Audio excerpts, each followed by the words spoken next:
bad.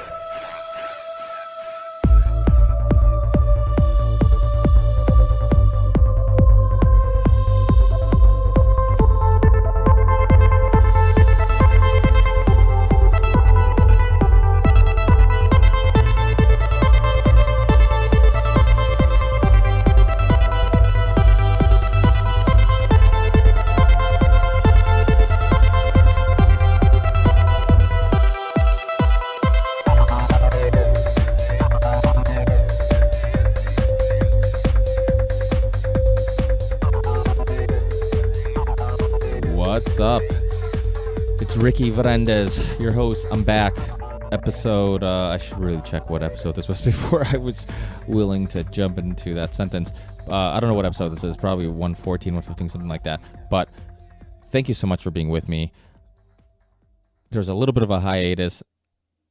Life got in the way a little bit. As you guys know, a lot of average Joes like myself have priorities, jobs, kids, wives, other hobbies, plenty of things that can get in the way of trying to get things done sometimes. So I had a little bit of all the above get in the way. Life's been a tad crazy. And also I had a podcast with Hunter Moss that I'm trying to improve because for some reason the audio was lost on my audio software, Pro Tools. And I still have the audio, luckily, from the Skype software that I use to record the Skype conversation. But his feed, for some reason, has a reverb, some echo or something on it that I'm trying to remove. I'm working on it, but to make a long story short, I'm still working on it. I'm going to hope, because it was a good conversation. It was like a 2-hour conversation and that I really enjoyed. And I'm hoping to clean it up where it's worth putting out. Worst case scenario, I'll have him back on and then put it on the rear end of that podcast. So after our conversation, you can hear our first conversation, even though it'll be out of order, but that way you at least get a good quality episode to listen to first. So maybe I'll do that. But back to this episode. And also thanks everybody who's continuously downloading and tweeting and sticks with the show. It's always phenomenal to me how it doesn't matter if I'm gone for a week, 2 weeks, 3 weeks.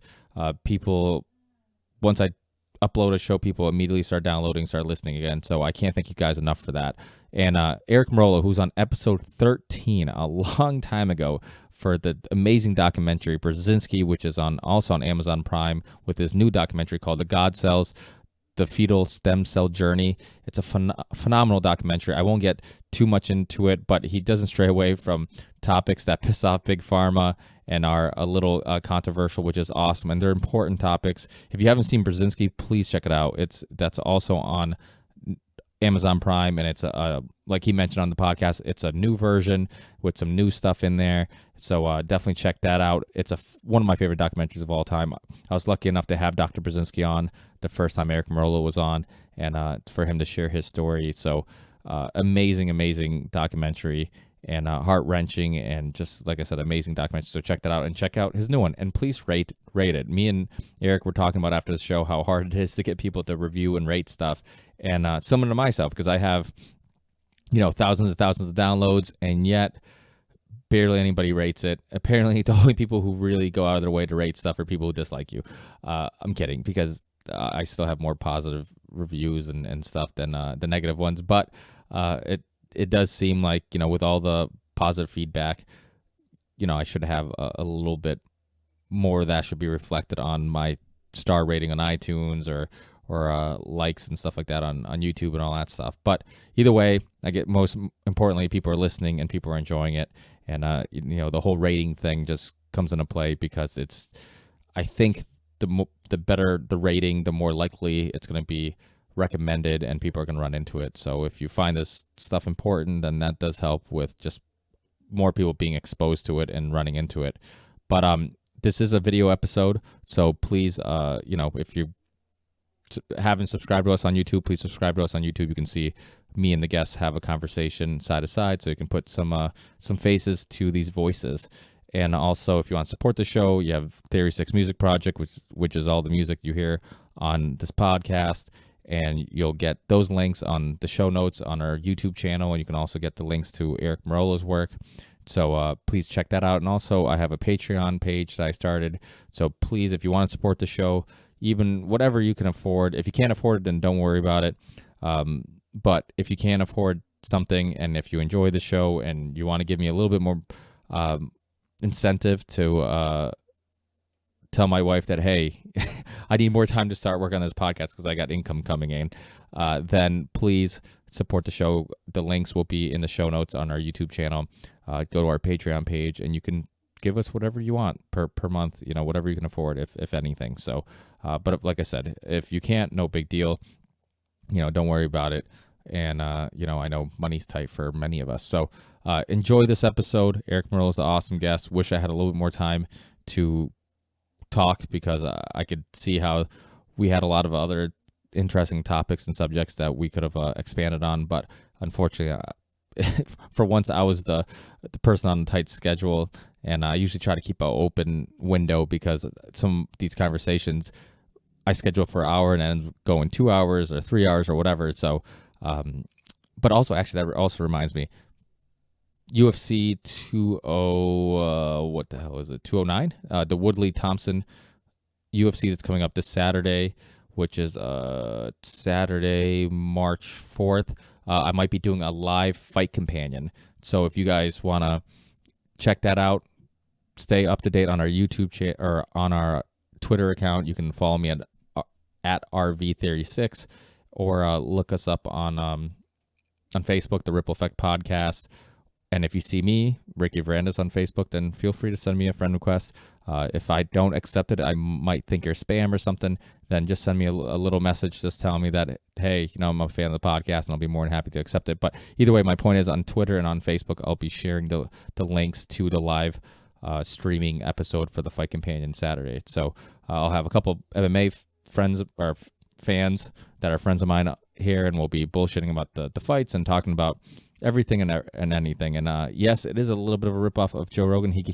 I'm such a fan of his fight companions that and I'm always ordering the UFC's events and watching them. So why not get a couple guys together and record something while we're doing that? So I'll have a TV in the studio, and we'll be streaming live, watching the UFC 209. So definitely keep a lookout for that if you're watching it. And if you guys want to tweet us, or you want to write us a comment on Facebook or YouTube, I'll keep track of it, so that way, if there's anybody who's suggesting anything or wants us to talk about anything, you guys can talk to us basically through social media. So thanks again, and I'll cut this intro now, which is probably already longer than I wanted it to be, but that's kind of how things go sometimes. But thanks again. Hopefully everybody's doing well. And I'll talk to you on the next one. I have some great guests already booked for next week and the following week, so I'm super excited about getting more shows out in the next couple weeks. So thanks for the 8th millionth time, and I'll talk to you soon.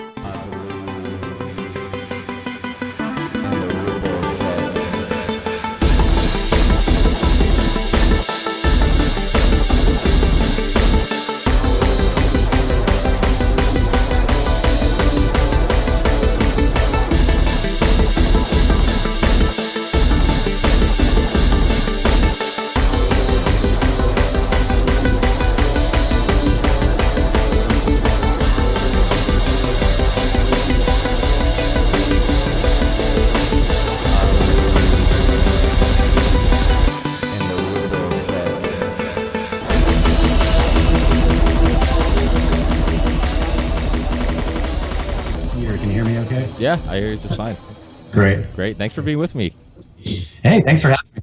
Yeah, it's I'm a huge fan of Burzynski. That movie was it's funny because when I watched your most recent film, The God Cells, it was very similar feelings I got, emotions of anger and being empathetic, and it was Burzynski was one of those movies that I would recommend to people, and they would tell me I got upset watching it, and upset for a good reason, because they got upset because it really it hit home. It hit home, and it made them angry how this research was there, and there was this potential for improving people's lives and their well-being, and it's being suppressed from the public. And what I was telling you before we started recording, when I watched your most recent film, it made me I was same thing. I was getting upset. It was the first couple scenes, and the boy that was in the beginning of the film. I forget what his name was, but just seeing like the fact that this kid could have a better life and he could improve and his well-being. I mean, we take so much for granted. We wake up every day and we're healthy and we go to work and we can go play basketball and we can go for walks with our kids and whatever. And we forget that there's people that even waking up and getting dressed is a struggle. And, when there's stuff out there, some alternative research that isn't, being funded enough or being suppressed from the public, when there's stuff out there. I mean, and this reminds me a little bit of like the marijuana debate, because how medical marijuana, same thing. The fact that there's kids out there that their lives could be better if it wasn't for these crazy people who are still obsessed with this idea of marijuana being the worst thing ever. There's people who could get some medical benefit from it and could improve their lives and can't for no real justification. And it hits home. It hits home. And I mean, I've always been a very empathetic person. And when I see stories like that, I become a wuss. And I just, I just get emotional, and I see myself in their shoes and in their lives, and just thinking how angry I would be knowing that there could possibly be something that could improve my life. And it's really easy for all these healthy people to say I can't use it or I can't get it or suppress it from me. So yeah, I mean, hats off to you. I mean, you don't stray away from controversial issues, and I think it's probably because I think it says something about you and your personality. The fact that I think that, similar to how I feel watching this, I'm sure you probably, when you first hear about these topics and research them, I'm sure you probably get similar feelings. Absolutely. Yeah, just since you talked about Burzynski, because it's still an ongoing kind of saga, I re-released it with a lot of new stuff in it. It's on Amazon Prime streaming. It's called Burzynski Cancer Cure Cover-Up. So it's been on there for 6 months and getting a really good response. The Burzynski saga is continuing. The Texas Medical Board took him to court again, and I'm going to Austin on March the 3rd, this week actually, to film the final kind of showdown, final decision. So if you go to the BurzynskiMovie.com, I have loads of videos. I covered the entire trial. But anyway, so yeah, I mean, anyone that saw it back in 2011 when it was it's at its most popular, it's sort of been kind of tuned up with all of this new stuff in it, including footage from the 2016 Texas Medical Board trial. So yeah. What's crazy is that his stuff has been peer reviewed. It's actual research.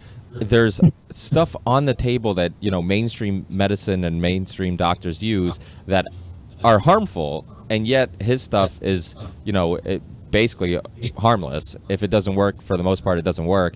And yet there's still so much backlash. And I remember when I had you guys on the show, and Dr. Burzynski was on, and then I did a segment with you, and I never got so much backlash. It was amazing. And I hit on a lot of controversial topics. I mean, I've had Roger Stone on. I've had all types of people.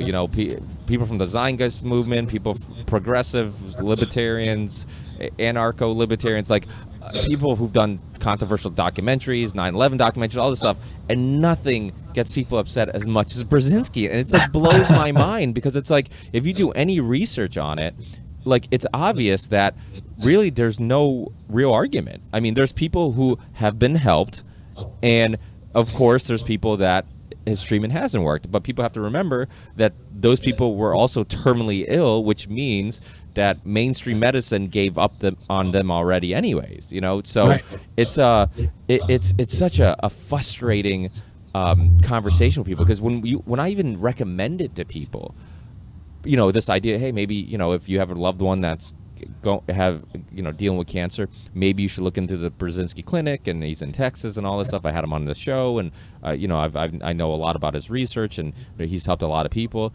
They're like, well, how come I haven't heard about this guy? It's the common response. It's well, there's a lot of things you haven't heard about. I mean, look at functional medicine. Functional medicine's slowly getting more popular, and I'm big into vitamins and minerals, and I've had a lot of issues that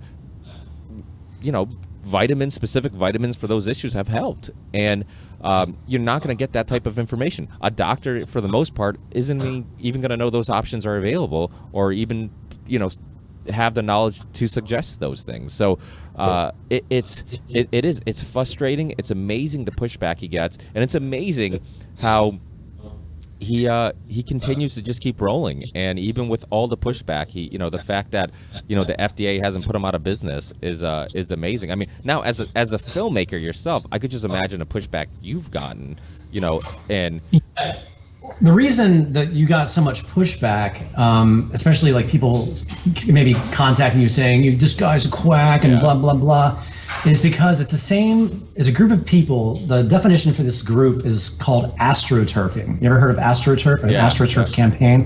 It stands for fake grassroots. And in the new Burzynski that's on Amazon Prime, I actually included a little clip of a TED talk of one of the only people I've ever found that has publicly discussed this. But this same exact group of people are the ones responsible for having Vaxxed pulled from Tribeca.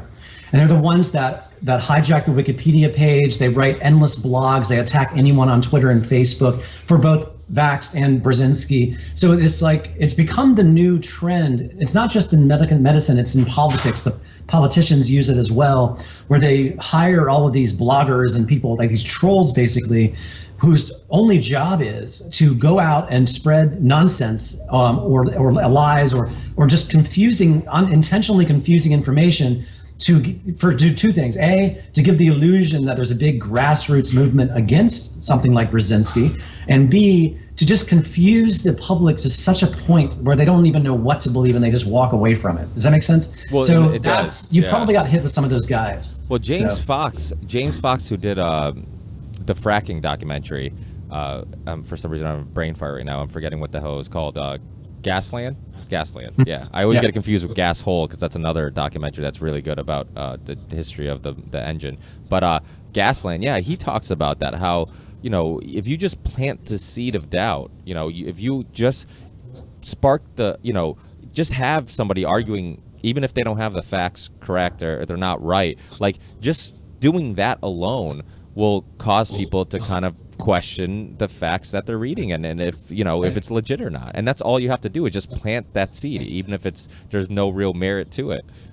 And they also, what they do, another tactic is they create these AstroTurf organizations. So they create, like in Burzynski's case, one of them is called the Skeptics for the Protection of Cancer Patients. It just sounds like, like something legitimate that, is like an advocate group. It's nonsense. One of the first kind of organizations to utilize this was the tobacco industry, back when, up to the point where they were just saying, what? Nicotine is not addictive. And then finally, after all these congressional hearings, they finally had to admit, duh, it is, and harmful and everything else. But they created these groups like smokers' rights groups. That was all created by the tobacco industry to give the illusion that the public was gathering up and trying to defend smoking, for instance. And it was nonsense. So anyway, but yeah, with this film, The God Cells, not only will I potentially face that, it's just been released 2 weeks ago, and it's really you're the first podcast I've gone on since it's released. Yeah. Anyway, so and I have that and the anti-abortionists that are going to really be angry at this. Why, I don't know, because it's such a beautiful help to humanity since we're using what would be discarded tissue anyway. But yeah, I mean, this one kind of has it all. Because stem cells in general, regardless of type, like Burzynski has a patent on his therapy, which is why it's such a threat to the industry. And even though it's been independently tested in Japan for nearly 20 years, double-blind randomized studies showing double the survival rate, published in the peer-reviewed literature, it doesn't matter. It doesn't matter. Burzynski's still a fraud.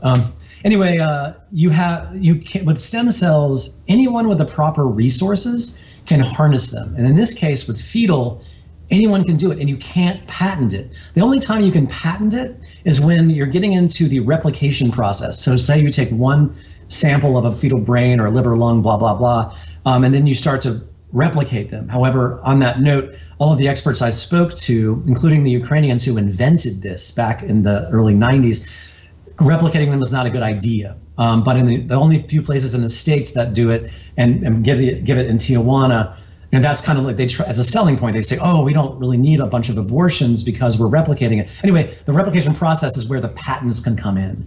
And but then again, anybody can make up their own version of it. So there's no cornering the market. And it changes the paradigm if it's truly embraced, because we've gone through decades of harnessing chemicals to make pills and other treatments out of. This is harnessing biology without the need for, the usual paradigm. And as you saw in the movie, I was very fortunate to include the California Institute for Regenerative Medicine, otherwise known as CIRM. They were voted into existence in the state of California by voters in 2004.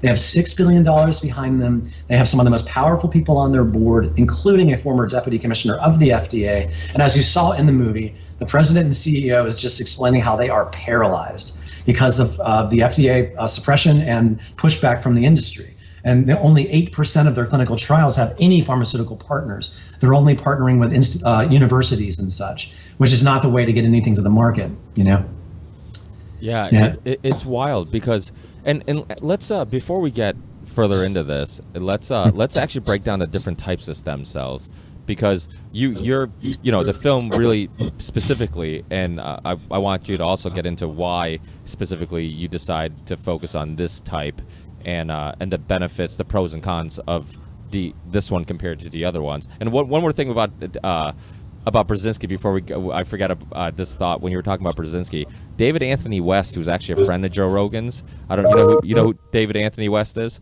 He's I'm going to get the term wrong, like Egyptianologist, some expert in Egypt and the history, and he works with Graham Hancock a lot and stuff like that. And he actually has cancer, and Joe Rogan is a friend of his, and actually started a GoFundMe page for David Anthony West, who's choosing to go through the Burzynski route for recovery and not the traditional, chemo and radiation or whatnot. And I'm hoping, I remember when I saw this, I'm hoping that Joe Rogan, his huge platform really helps expose Burzynski's work. And because sometimes that's all you need. You just, the right person exposes you to a huge population, and maybe he'll get off his feet, and hopefully his clinic can help more people, and more people will know that is an option. So while you're talking about Burzynski, I just remember that because that's going on recently. And David Anthony West he's a amazing mind and great guy. So I hope he's he gets the help he needs, and Burzynski, hopefully, if anybody can help him, I feel like he probably can. So but yeah, so I think there is a light at the end of that tunnel, I hope. And you see it with the vax conversation, the marijuana conversation, and hopefully the stem cell conversation will be similar, where it seems taboo at first, people seem skeptic, and then as they get all the information, you can only suppress the truth for so long until people are like, you know what, like there's we've been lied to, and maybe there is something here that's worth discovering and looking into. So sorry about that rant, but I just but yeah, why specifically did you do a documentary about this stem cell research and treatment, and not the other ones, and the pros and cons?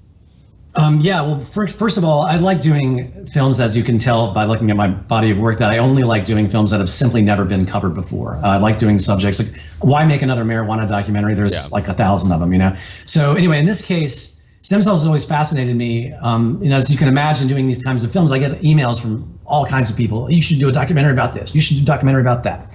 So, but when I really looked into stem cells, not only there just hasn't been anything that covers the fetal side. And in my opinion, after doing this for 3 years, no other stem cell therapy can hold a candle to this technology. And even when I showed you in the movie, when I contacted James Thompson, the Time magazine's man on the cover of 2001, the man who brought you stem cells, I asked him to participate in the movie, and he said, I'm sorry, this fetal stem cells is out of my area of expertise. So even the so-called stem cell experts, at least most of them in this country, don't have the slightest clue about fetal stem cells. So the difference is, let me explain the different types, and I think it'll better answer the question. So you have adult, umbilical, embryonic, and fetal. There are many other types like amniotic. Those are the four that we hear most about. So I'll start with adult. That's the most popular. What all adult stem cells is that the physician or technician or doctor will extract cells from your fat or your bone marrow, process them, and then give them back to you. But now and take in mind that these cells are as old as you are. They have this just as much DNA damage as your body has. So if you're 40, they're 40-year-old cells that are susceptible to any kind of DNA damage that is in your body. Also, when you're giving adult stem cells back to yourself, all they are essentially mesenchymal cells, or kind of a blood-related cell. They're a very kind of general cell, where if you want to be helped for something neurological, or let's say you want to help your liver or your heart, those cells have a lot of work to transform into a brain cell or a heart cell or a liver cell, right? Unlike fetal, you're already getting them already. But I'll get to fetal in a minute. So adult is the easiest, it's the cheapest, and of course you're going to have an effect, but it's sort of the horse and carriage compared to fetal. So let's go to umbilical. Umbilical is something that is saved at birth. But again, you're only getting umbilical blood cells. It's the same challenge as adult. If your kid is born with autism or has autism, that's a neurological problem. So if you're saving your umbilical cord cells to help out your autistic kid if he's diagnosed later, it's not going to be nearly as powerful as, say, fetal, because you're getting the real nuts and bolts to help an autistic child. So also with umbilical, parents should be forewarned, as I showed in the movie. You pay several $1,000s to bank them, and then I don't know what the fee is every year to store them, but it is next to impossible to retrieve your umbilical cord cells without FDA approval. Even though you own them, even though you bought them, you have to be accepted into an FDA clinical trial, as one family pointed out in the movie that I met. So that's pretty much like the story with umbilical. And secondly, like umbilical is good if your child has leukemia. Like it's great. Like it's any blood related disease, umbilical is great. But remember too, adult genetic match. It's your cells. You have to genetically match yourself, just like a bone marrow transplant or an organ transplant to be somehow genetically matched. Umbilical is the same way. Either has to be from an identical twin or a match. Fetal, not so. So let's jump to embryonic. Embryonic is often confused with fetal. And in fact, as I showed in the movie, some cultures have no vocabulary word for fetal. So the Ukrainians don't, much of Asia and the Middle East, you go to Google Translate and type in fetal, like say in Ukrainian, and translate to English, it automatically reverts to embryonic.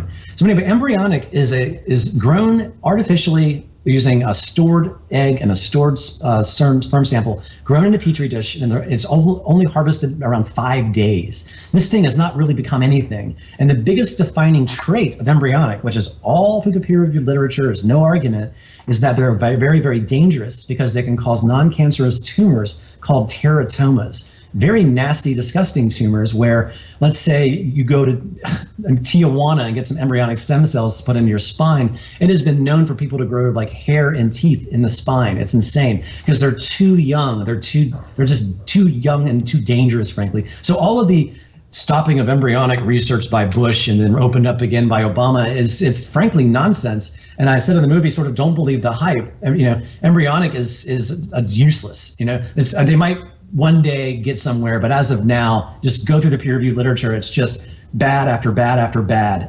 Again, you can go overseas and roll the dice on it, but again, you're not getting fresh brain, liver, heart cells. You're getting these very young embryonic cells. So now you take fetal, which in this case, it's pretty much agreed upon through even the Americans that harvest it, like through Planned Parenthood, through that whole debacle last year from, there were those hidden cameras and everything else. I even spoke to the CEO of STEM Express, who harvests fetal and sells it for research from Planned Parenthood. And basically 7 to 12 weeks is sort of like the magic period, end of the first trimester. So at least in the case of the Ukrainians, because they have more freedom and it's legal there, and it's being done in cooperation with the Ministry of Health, and it's all completely done out in the open. They harvest everything: the brain, the heart, the liver, the lung, the pancreas. And by the way, the liver at that time becomes the bone marrow, which is why the liver is so powerful. Which is why the other guys in America are using only liver and brain as a middle ground. So imagine getting basically every part of that fetus injected into you. Obviously, as I show in the movie, it's tested for everything under the sun. The Ukrainians have to throw away 30% of the fetuses because of contamination. They're very careful, obviously. And so imagine you're injected with these, they're injected in various places of the body depending on the type of cell. Let's say you have some heart problems. All those cells go into your blood system because they're heart fetal cells, they know what they are. It's just biology, and they know where your heart is because it passes right through it. They stop, boom, and they hang out and start repairing your heart. Same with all the rest of the organs, which is also fascinating about fetal. So anyway, it's like fetal is sort of like the Ferrari versus the horse and carriage, of the other stem cell types. And while, there's not been any randomized studies, et cetera, done, the Ukrainians been doing this for 25 years without hardly any, with zero side effects. Like, no, maybe some people complain it didn't work for them, but that's going to happen with anything. But no one's gotten sick. No one's, Anyway, but one interesting aspect of fetal, and again, for some reason, going back to the genetic match, how science fiction sounding is it that a completely different fetus that is not you, that is not genetically the same as you, can be injected into you and survive and help you? It's insane. I mean, it sounds like science fiction. But one thing that the scientists do agree upon, that's in the peer-reviewed literature and it's been reported extensively, is that when a woman is pregnant, which is technically a biologically different human being, sure, there's some DNA differences, but like, for instance, if a woman has a son and then the mother needs a kidney transplant, there's no guarantee her son's going to be a match. You know what I mean? So anyway, when a woman is pregnant, those cells leave the womb and start going into the mother and repairing the mother. Many women who have donated their bodies to science and they die and the cadaver is sent to research, they have found male DNA in the hearts of women who have given birth to sons. And they just studied it further and further and found that this woman had some heart issues, which maybe she wasn't aware of. And the same with the rest of her body. Now, theoretically, this might explain why they have a glow during pregnant. There's no proof of that, but it's very fascinating. But that actually does make sense, actually. Yeah. It's crazy, the potential of the human body. When you really think about the things that it's capable of, just birth in general is just a magical thing. I mean, hips get wider so you can, easier to give birth. I mean, women after giving birth just all of a sudden start producing food to keep this little thing alive. I mean, it's amazing. It's beautiful what the body does without having to turn on or off a switch. I mean, it just does it completely on its own, and it's like you said, it sounds like science fiction. I mean, the things we take for granted that we just hear and accept, and we really don't dissect because we're just kind of we don't really analyze it. But if you analyze, it's pretty insane. I mean, I was telling you before we started recording, just the stem cells for burn victims, just people who have the worst burn injuries. And I mean, years in the past, you basically lived like that. You lived as a deformed skin or deformed person, and in days they're spraying you with the stem cells. And I can't remember. It's been a while since I looked into this, so I don't know what type of stem cells they're using. I'm not sure what all the specifics, but more or less they're spraying you with stem cells, and within days your skin comes back and you look normal. And it's fucking crazy. I mean, when you think about it, it's absolutely insane. It's something. I mean, so the potential here, I mean, we're not even close to even understanding the potential, right, Eric?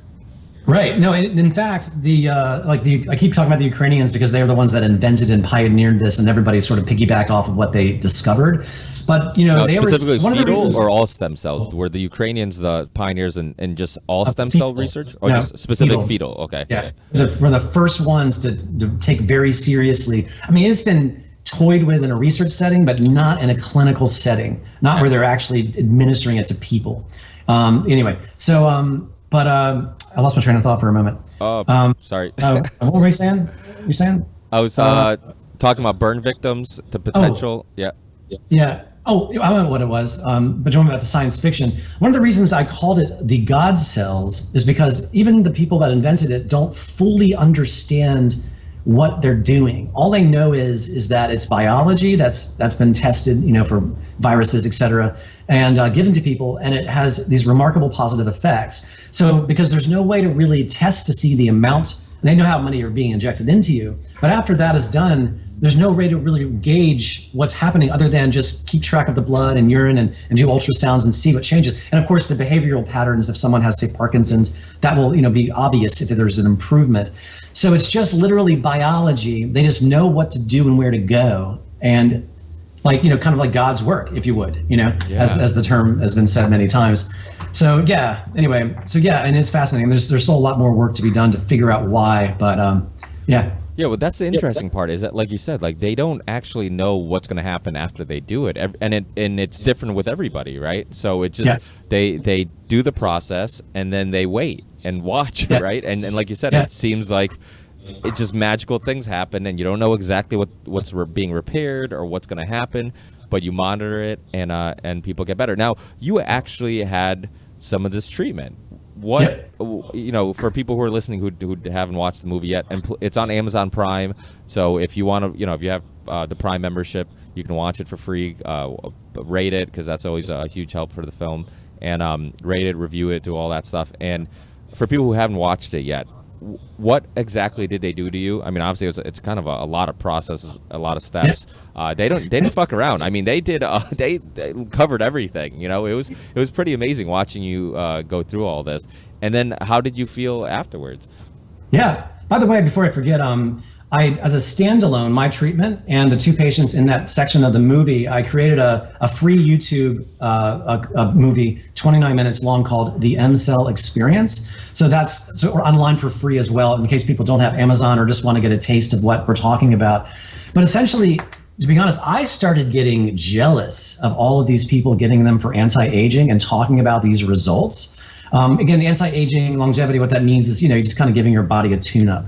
I met, there's a kind of a very popular television director for CBS that I became friends with in this process. He's actually, I have him as an extra that I'm going to release on YouTube, and if you watch it on Vimeo or VHX, you can see that. But anyway, just for running time, I didn't put him in. But anyway, I felt like the people that were sick were more important than people just for anti-aging. But I just kept hearing from all these people these unbelievable results, and I finally just said, I have to get this myself and document it. So I got him in Tijuana and didn't feel too much. So let's just focus on Ukraine, because so basically it wasn't easy, because these people, as you can imagine, are very weary of anyone from the media, especially a filmmaker from America. So after much convincing, I convinced them to not only give me the therapy. Not only did I get the therapy, but they allowed me to film it. So basically, day 1, you go in, you have to fast the night before. They take your blood, urine, they give you an ultrasound, EKG, and any other tests they think they need to perform. And as I show, not only did I get a host of fetal stem cells on the first day, they gave me hyperbaric. They massaged me to keep my circulatory system flowing nicely. And because I was a part of the anti-aging part of it, I was also given early fetal membrane cells on my face. It's just sort of part of the protocol for so-called healthy people like me. But to get to the results, I mean, it's basically was spread out over a 3-day period. The first day was mainly immunological related cells, liver, other organ cells. Day 2 and 3 had a lot of neurological related and muscular related cells. And those, the first day where the organ related was injected into the arm. Day 2 and 3, I did have more arm injections, but I had a total of 22 injections into the fat of my belly.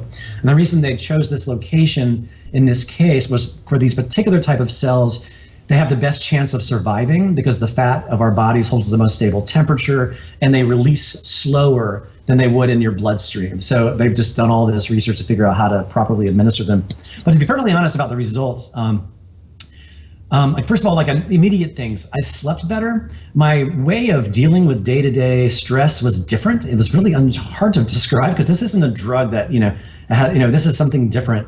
But perfectly honest, I had a really crazy, stressful year last year. And part of it was related to the production of the movie, but part of it was somebody in my family was diagnosed with stage 4 cancer. And by the way, we can get back to that later. She's now cancer-free with the help of Burzynski. Wow. Yeah, but it was mainly through advice because of the gene-targeted therapy. Anyway, so I, frankly, to be perfectly honest, I started drinking more alcohol than I usually do.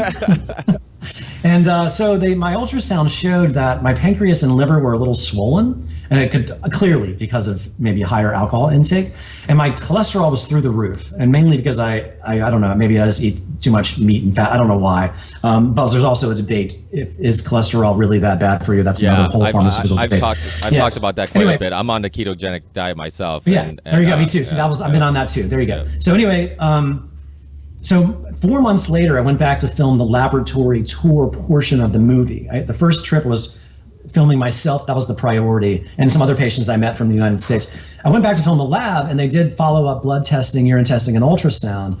My liver reduced dramatically, my pancreas completely normalized, and my cholesterol dropped like a rock. I didn't change anything. I mean, other than maybe cutting back on drinking. So these are measurable results. But however, like skin things cleared up, weird, flaky, eczema-like type stuff, poof, gone, like really fast. But the most obvious thing that I said at the end of the movie that is just unmistakable. I'm 44 years old. Not that like my libido is garbage, but I have the libido of an 18-year-old again, just going strong. It's crazy. It's like cheating Mother Nature. These things. I swear to God, it's crazy. That's the. I can't not mention that because that is just so noticeable. You know, and that's so dangerous because you're in a place with beautiful Ukrainian women. right. I know. No, I was with my wife the whole time, of course. Okay. So, yeah. But those Eastern European women, they are very attractive. Yeah, apparently a lot of people, like Americans, go there just for that reason. Yeah. Really? Yeah. Yeah. Yeah. But Yeah. so firsthand experience. You felt better, and it's funny how, like you said, I can see how like it can be hard to explain because you just feel better, emotionally, physically, and there's not something specific, but it just overall. Because they mentioned that it helps with. I don't suffer from depression, but it helps people that have depression. It helps with confidence. It helps with concentration. So something else that happened as they started to kick in. It took a few weeks to a month for really it starting to kick in. Was that I found myself, like a lot of busy people that, like myself, entrepreneurs, whatever you want to call me, I'm very ambitious and I try to take on a lot. But I came back and after everything kind of settled in, I found myself for the first time really in my life, cutting out all this fat in my life that was just unnecessary. Very interesting. Like, all these kind of things that were like in the pot, in the works that may have become something, like other little business ideas and things like that. And I just kind of went, nope.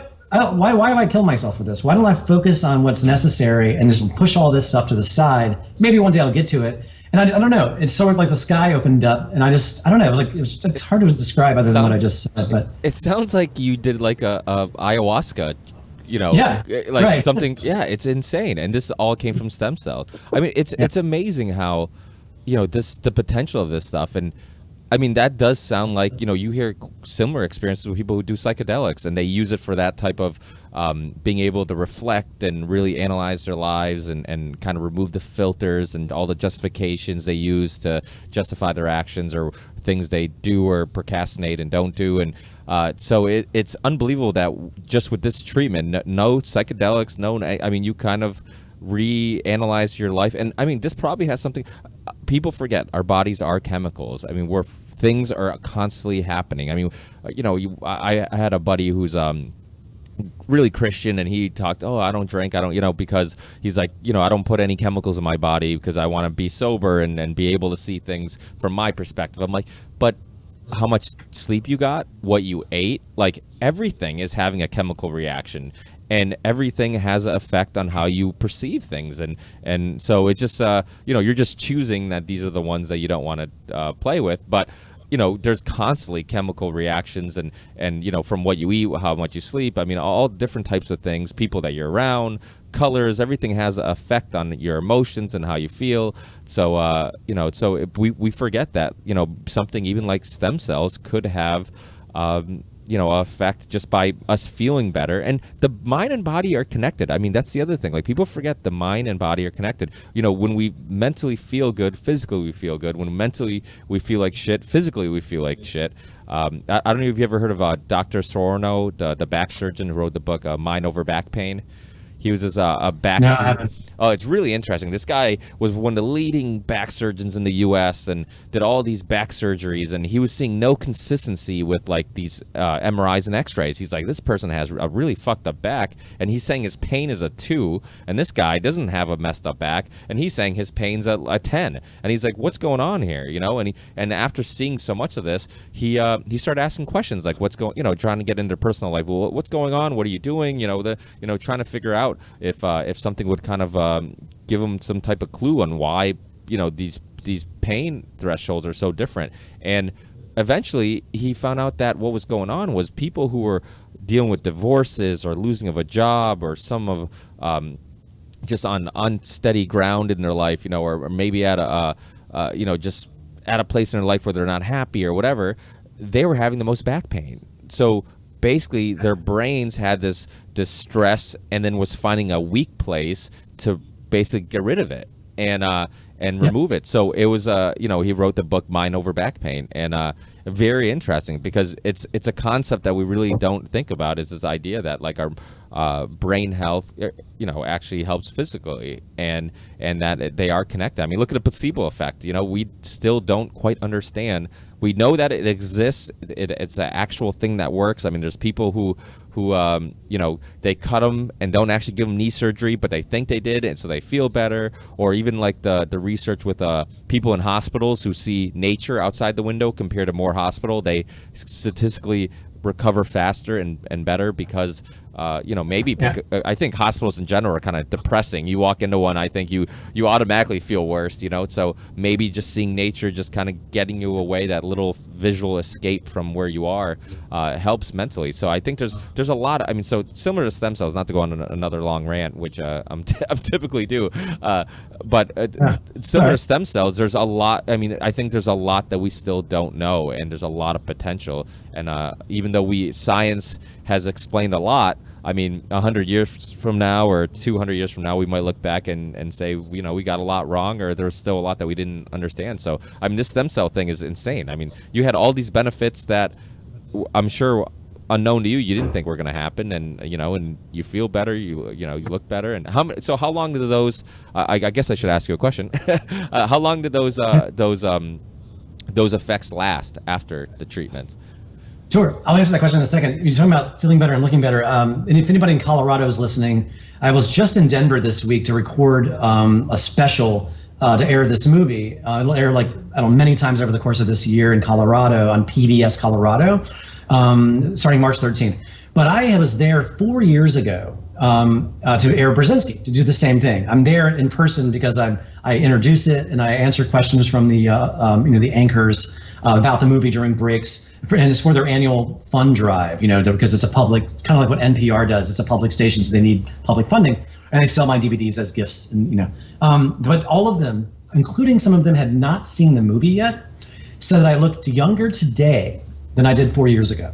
It was like an unbelievable compliment. I couldn't believe it. And a lot of other people said I definitely look better, but to hear that from multiple people was fascinating. So, okay, to answer your question, so I've had a long conversation with the co-founder of MCell about this. Now, I'm strictly speaking for the anti-aging portion. So the first time you get them, whether you have it for anti-aging or a disease, that's when they have the most work to do. And they're just going crazy, just repairing any and everything. And again, they're kind of like, they have just like these homing beacons, and they just know where to go where inflammation or damage has been done, or just from wear and tear on your body, whatever. So he said about between 8 to 12 months, you'll kind of feel it kind of tapering off. It's like in my case, maybe the libido. I'm getting around the 8-month mark now. It was last July, end of July. He said then you get it a second time, which I plan on doing before the year is up. He says you're going to be running. He's like, that's when it really goes into overdrive. You easily go 2 to 5 years without feeling the decrease of what the boost has created for you. So it's interesting. It's like, so when people that are sick, like Carolyn Porter, I think her name is, and it was the Parkinson's patient who played piano. She only had one round back in 2013, and look at her. She's never been back. So for the anti-aging, what I was told is you get it done once, go back in a year. Get it done again, and then you just it's kind of your body, and then you're good for up to 5 years after that. If you want to consider this as a part of routine, anti-aging, anti-disease, prevention, because it's. You think about it. It is $18,000 for 3 days. Of course, not covered by insurance, but it's hard to justify that for a lot of people. But if you think about the disease prevention and how much money you're going to save in bills, not to mention your quality of life going to be extended. It's like it's worth every penny, because it's also reducing your risk of cancer because your immune system is in such good shape. Heart disease being the #1 killer in this country, your chances of heart attack and stroke is incredibly diminished. In fact, some people that have had strokes and not be able to talk or walk have been proved, not full cures, but they can actually speak again. A little rough, but they can actually get up. They don't have to be in a wheelchair or need a walker anymore. I don't know. I hope that answers your question pretty much. Yeah. And many other things it helps with. I was very surprised to see that it even helped with the autistic patient. Yeah, that's huge, because you have 1 in 45 kids in the United States. Here's an interesting fact. You're going to love this. You remember a year or two ago, all these doctors started mysteriously being killed or committing suicide? The first doctor was Jeffrey Bradstreet, right? Remember him? Yeah. Well, his name was Jeffrey Bradstreet, and he was involved in that GCMAH or whatever that was that everybody was involved with. He brought over 100 autistic kids to M-Cell in the Ukraine, and they knew him very well. And all of them, I mean, he brought 100 because they had such unbelievable results, just like the one kid in the film. But they spoke to him 2 days before he supposedly committed suicide. This guy had a family. He had all these future plans with them to expand their operation. And, he ends up shooting himself in the chest and throwing himself into a river or whatever. Anyway, so it's kind of interesting how these stories crisscross. Anyway, those stories are fucking crazy. I mean, it was too many to be coincidental. I think it was Dr. Mitchell Gaynor. I forget what the doctor was that was supposed to be on my podcast, and literally I get a email saying, "Sorry, the doctor won't be able to be on your podcast. He passed away this weekend." And I'm like, "What the?"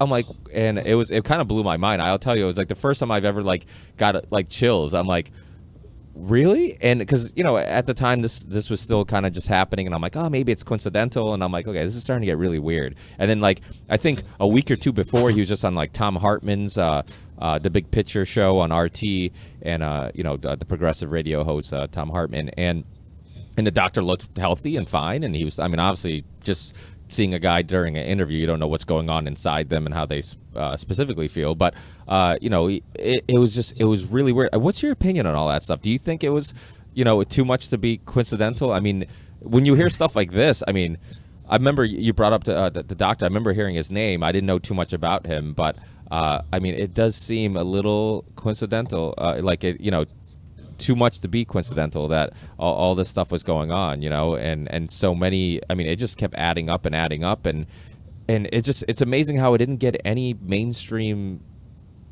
whatsoever, any mainstream attention. I mean, it was all alternative news, which I guess is a great way of kind of just brushing it aside and saying, oh, it's all just bullshit, conspiracy theory websites or whatnot, So it's it's interesting. When I didn't know what to think of it. I wanted to give it the benefit of the doubt that, maybe a couple of these guys were, because you don't know their stories, where they deal with depression or whatnot.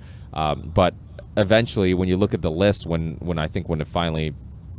the story kind of died out, I remember going back and researching and seeing the list of doctors. It was a huge list of doctors that all had links to, alternative treatments or alternative medicines or functional medicine doctors or whatever. So it was interesting.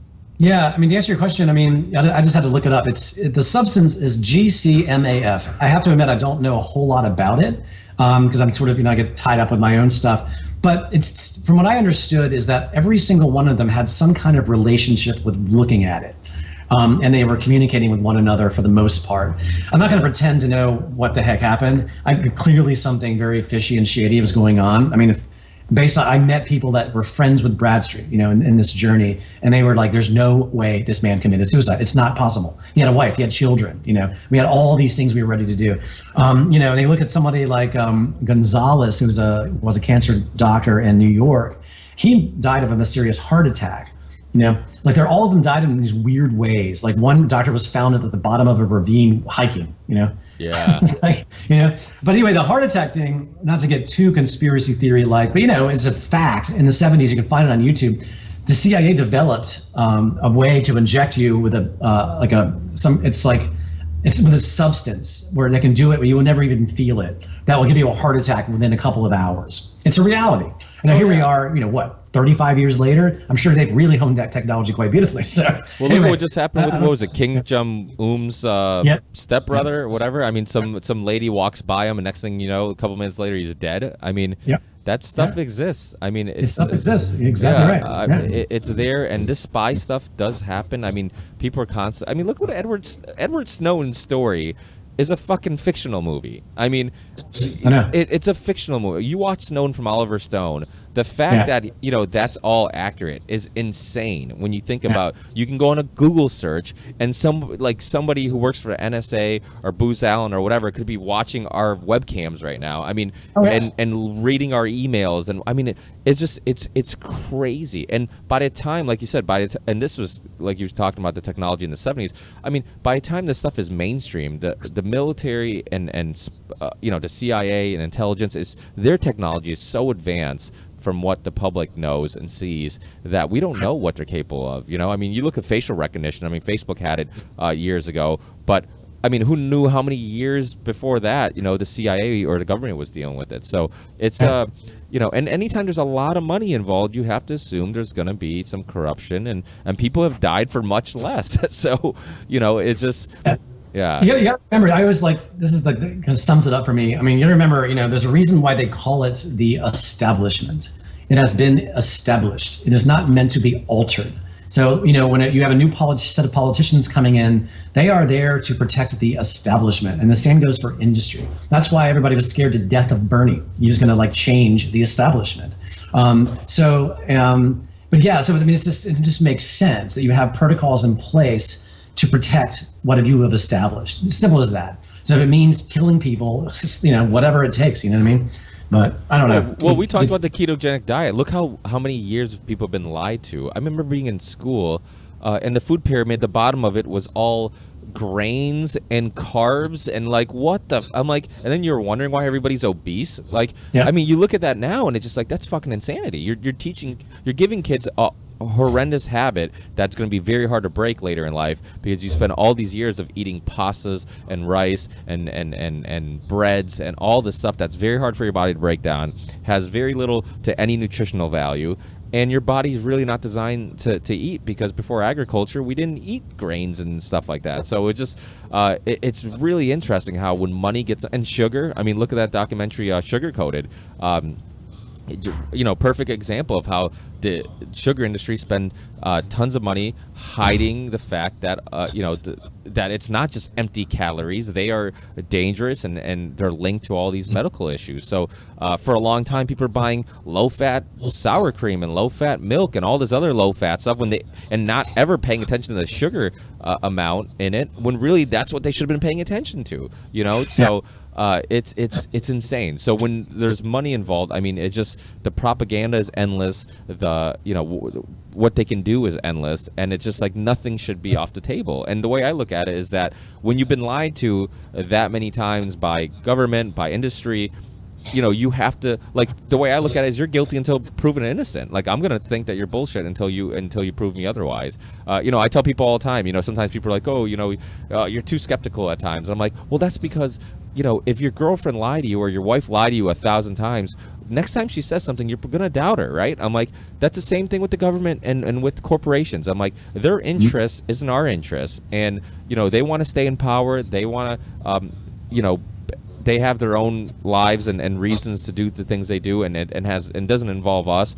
And we have to be skeptical. We have to, and now we live in dangerous times where the media, what you're doing, putting out these documentaries. I mean, the media is, very suppressed. They push this fake news bullshit, which is really just no different than the CIA in the 60s with Operation Mockingbird and getting I mean, it's insane. It's scary because this fake news term, the idea that the government can decide what is real and what isn't is, I mean, it's government propaganda. I mean, they can push any agenda they want, just like they pushed the Iraq war, just like they pushed the Afghanistan war, just like so it's just people have to. Yes, the internet has a lot of information, and as you know, I'm sure when you do your research, you're constantly looking things up, and I'm sure there's conflicting information at times, but we have to have all of it and and then decide okay, what do we think is credible or not. Same thing with the vaccine issue, same with the thing with Burzynski. Don't just read one website or watch one interview. See conflicting arguments, and then hopefully you're smart enough to judge for yourself what's accurate. Yeah, the whole fake news thing is sort of a graduation and an evolution of the AstroTurf idea. It's just finally getting to the top, instead of just trolling on the internet. Yeah, and I mean, a lot of things too. People look up Burzynski, like some people you mentioned, like they don't believe it. I haven't heard of this guy. Can't be real. So they'll gravitate towards the negative articles to appease their own consciousness. You know what I mean? And they don't want to accept that this could be a reality. I can't tell you how many people have just not been able to process it. Even friends, they just can't deal with it because it's just too heavy to know that this is happening.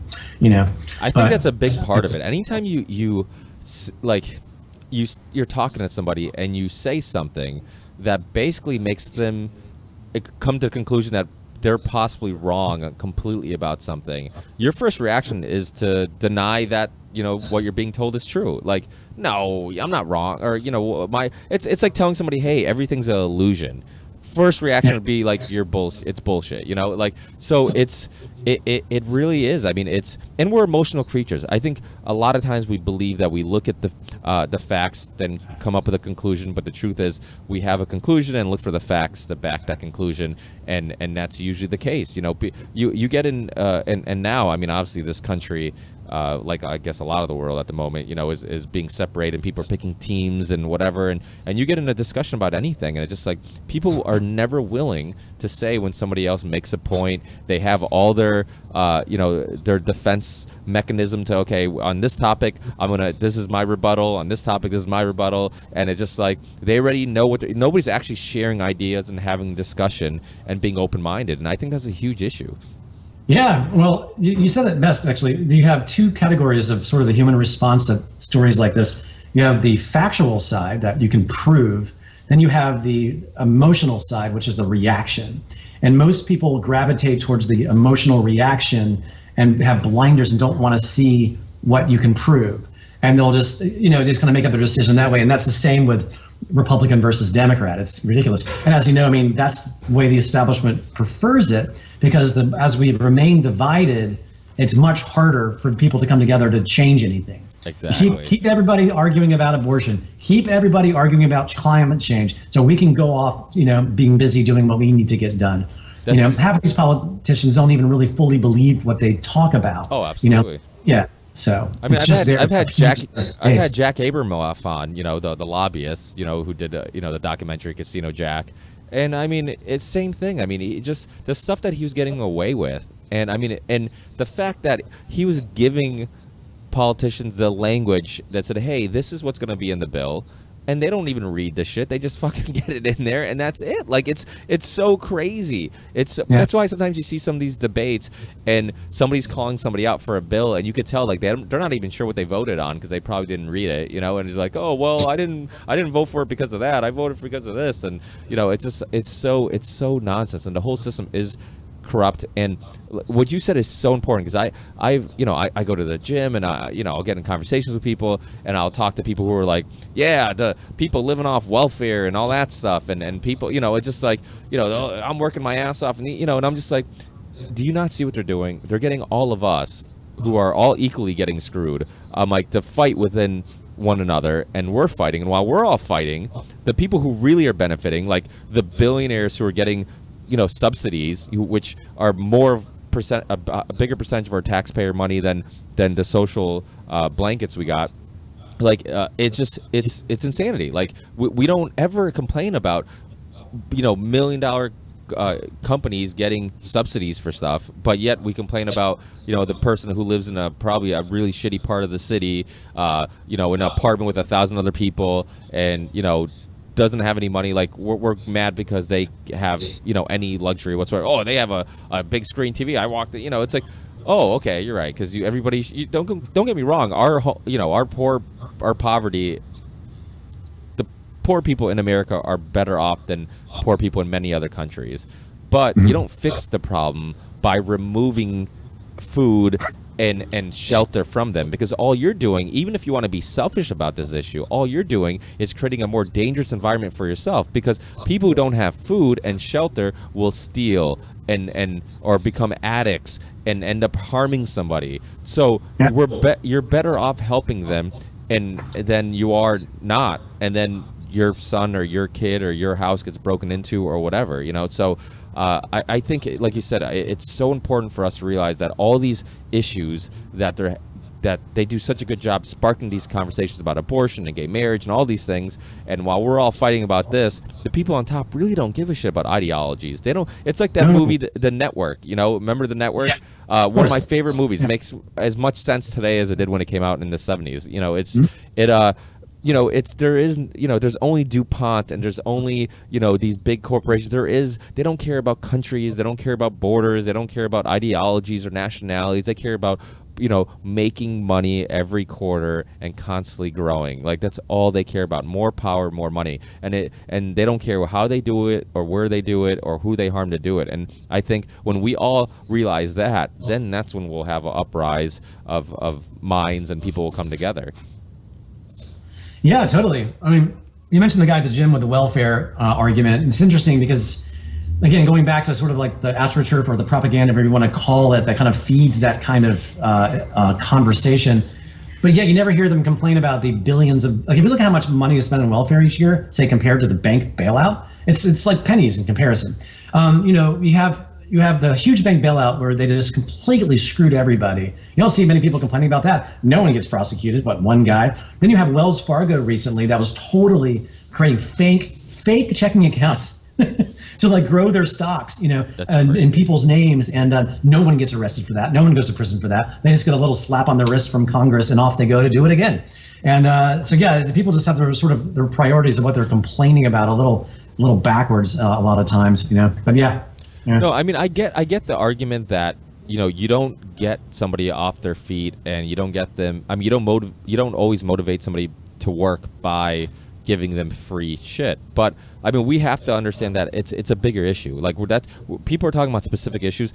It's a bigger issue. Like, our school systems suck. Okay, our public schools are horrendous in the cities, and if we don't push these kids to find hobbies and things that they enjoy, and then lead them down that road where they can make a career out of it. We don't do that. So what happens is that you have, uneducated people growing up in poor areas, and then they really don't have a chance to really do something with their lives.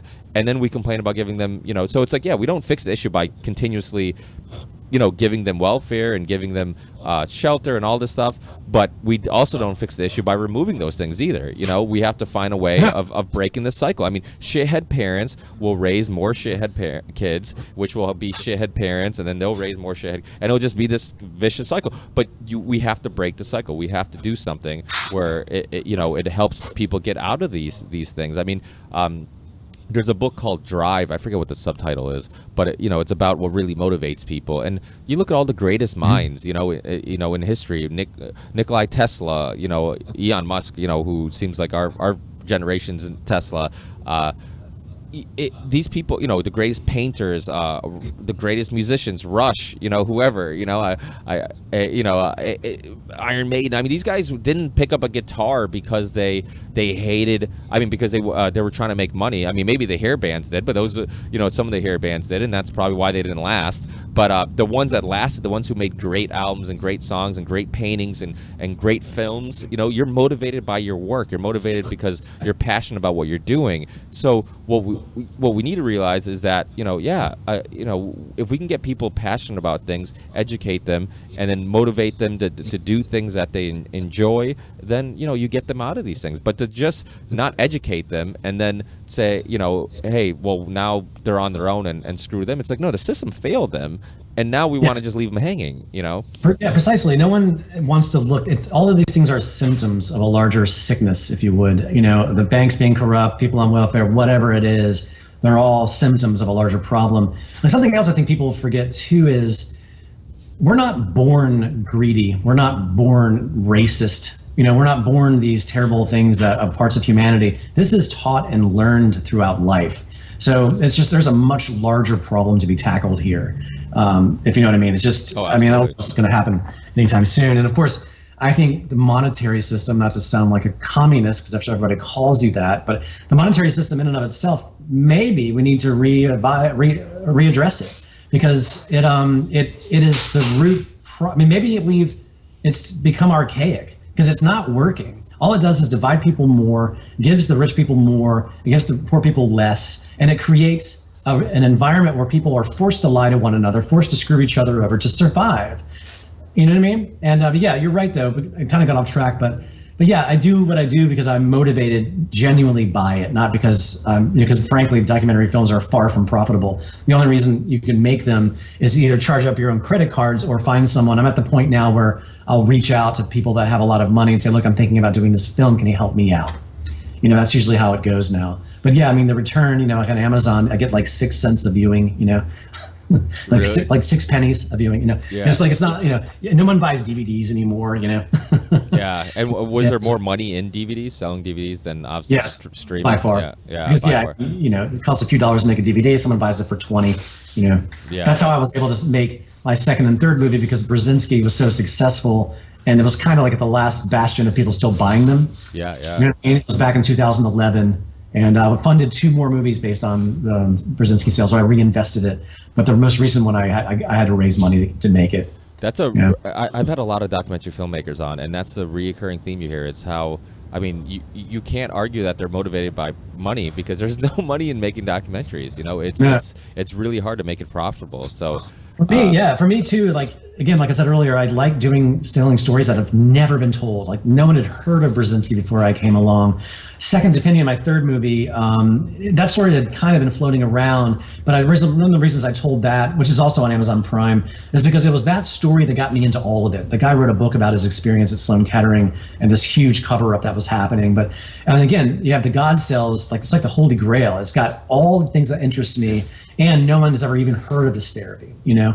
And it's so new. I don't know. Yeah. So yeah, that's what gets me up. Peyton Manning, the quarterback in the NFL, he had some type of stem cell treatment too for his neck injury, I believe. But chances are, that's the thing too, is like, not that I'm faulting you, but is that everybody lumps them in together. You know, they hear stem cells. Oh yeah, I got stem cells down in Dominican Republic. I got stem cells in Panama. My uncle got stem cells in Russia, or down in, you know, whatever. Yeah. You got to really look and see what they got. You know what I mean? So chances are Peyton Manning got the sort of the adult stem cell route. That's my best guess. I haven't looked into it, yeah. Yeah. Well, now with that said, are what you're saying is that even though the adult stem cells might be helpful for some people, fetal stem cells really are, you know, our best potential of, you know, it would be fetal stem cells. We'd have the best benefits, and most of our attention and research should go into this, because this seems endless with the potential of it. Yeah, I'm not ever going to tell someone don't get adult stem cell treatment. Please, I mean, good grief. It's also much more affordable. I think it's anywhere between like $3,000 and $6,000. And I met a great group in Florida called the U.S. Stem Cell Clinic, I believe. And from my research, they're doing some of the best work there in regards to adult stem cells that I've seen. I mean, again, as I explained earlier, with adult, you're getting one type of cell of your own that you're hoping will become all these other beautiful cells to help out your body. With fetal, you're already starting with everything out of the gate. You're already halfway to the finish line. Not to mention, if you think about it, you know, again, adult stem cells, say you're 40 and you get the treatment, you've got 40-year-old cells given to you. Yeah, they're stem cells. They haven't, you know, they've been sitting in your body that long. People that are against abortion or pro-life that saw the movie, reasonable people, it just kind of changed their mind. They didn't say that they're okay with abortion anymore or suddenly, but they just admitted the reality with their common sense that whether you are pro-life or pro-choice, these abortions are going to occur whether you agree with it or not. So why not harvest this very valuable tissue instead of it just being discarded as biological waste? And of course, as I showed in the movie, it's never harvested without the woman's permission. You know, they sign a consent. They know it's going to be donated to science in some capacity, blah, blah, blah. So it's not like they're just stealing the fetuses out from underneath, you know, the people having an abortion. It's very transparent when it's happening. Yeah, and absolutely. The way I look at it is that even if you are anti-abortion, while it's happening, you can be like, you can protest abortions and do whatever, but you still have to come to terms with, like, well, the people who I can't stop from, from having abortion, we should at least use this research, use this technology, use this science that can help somebody else who is living and could have a better life. And so it really is endless. People need to check out this film. It's interesting. My wife falls asleep 5 minutes into every documentary. And I think I can name two, Burzynski and The Godseller, probably two that she hasn't fallen asleep to. But I think a lot of it is, I think it's a lot of why, well, I mean, she also watches a lot of like reality TV and stuff like that. And I think getting personal stories and being a parent, and seeing people struggling through this, and seeing parents, just wanting to help their children, I think it hits home. It gets personal, and when you put a face to the pain and the suffering, I think it's much easier for people to pay attention and keep watching. And like I said in the beginning of this podcast, this documentary is important because it does do that. It puts a face to the stories. And when you're hearing these debates about Burzynski or marijuana, medical marijuana, or stem cells or whatever, it's really easy to pick a side until you see the lives that are being affected by these decisions being made. And then I think in some cases, hopefully, it does change people's perspective. Yeah, I hope so too. I mean, yeah, that's why I did it. And that's like sort of the challenge. Is my job is to not necessarily change people's minds per se, but to just try to tell the whole story. I mean, if I see it, because I worked on this in the research stage for a good 6 months before I even started filming. I started working on this in early 2014, started filming in late 2014. And I think I went to Tijuana like 10 times. I went to Ukraine 3 times. Anyway.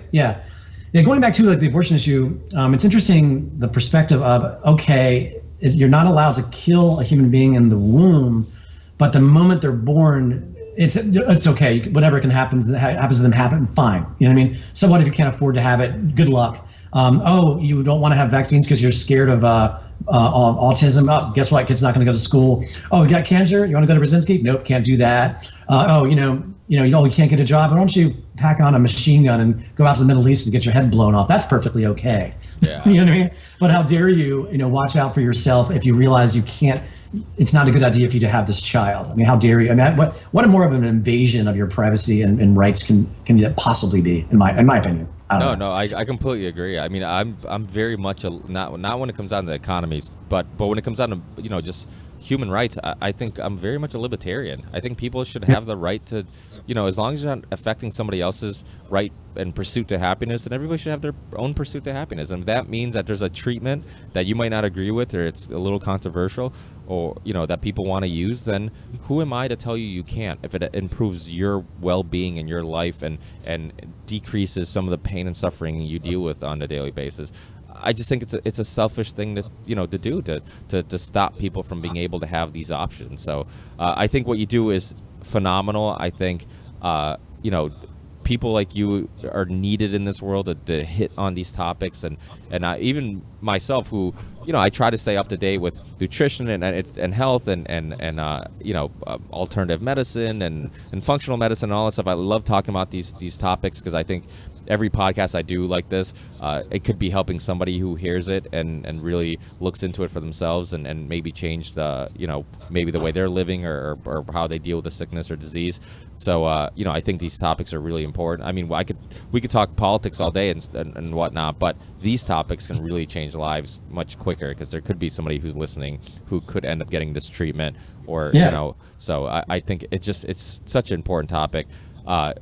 Definitely have you on again because I'm sure you're going to have more projects, and maybe I'll have you on again and we'll talk about everything but your films. Okay, sure, yeah, why not? Why not? Speaking of which, you mentioned people listening to this that might want the therapy because I'm sure it's inevitable. And even since it's been out, I've been kind of bombarded with emails, and I'm actually taking my entire family to get the treatment this summer.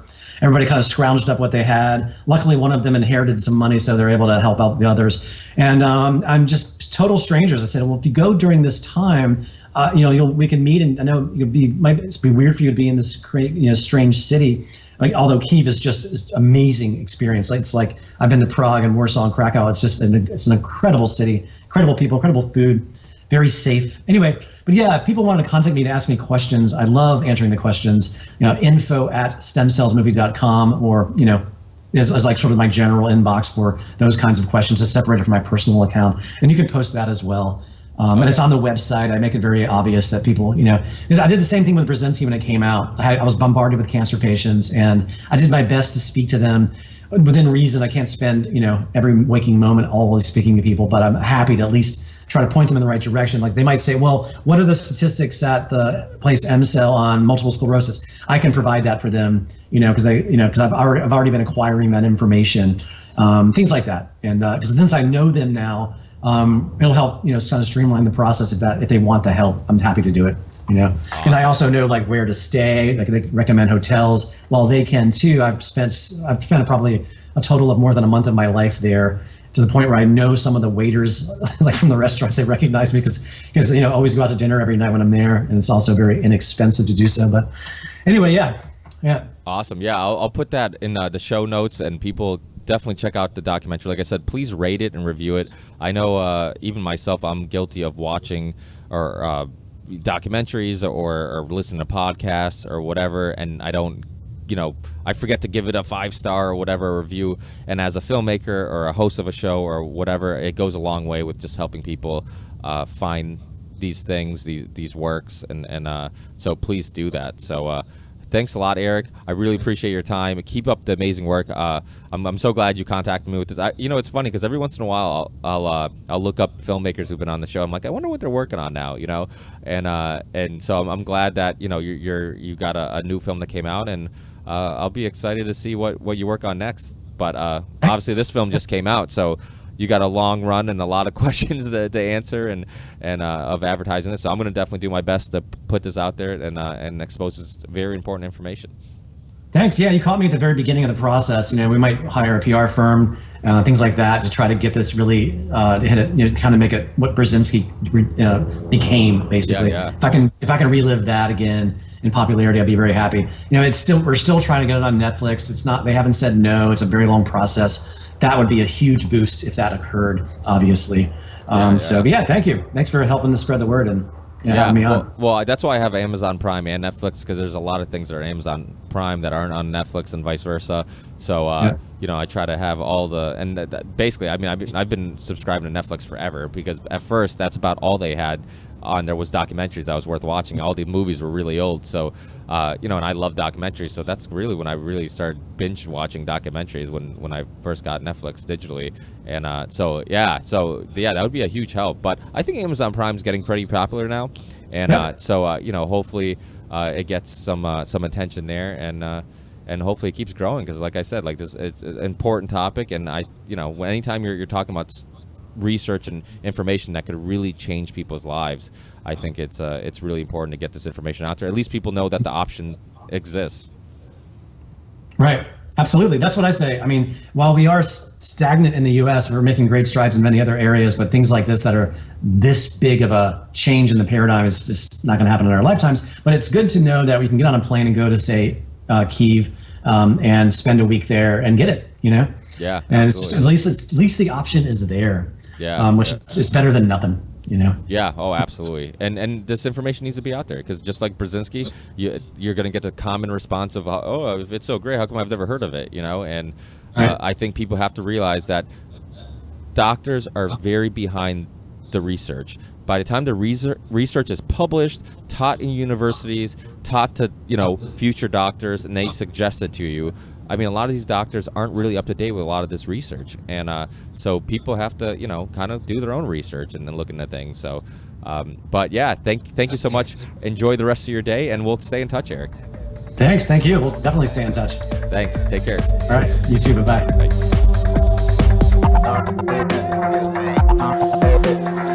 Believe in the ripple effect.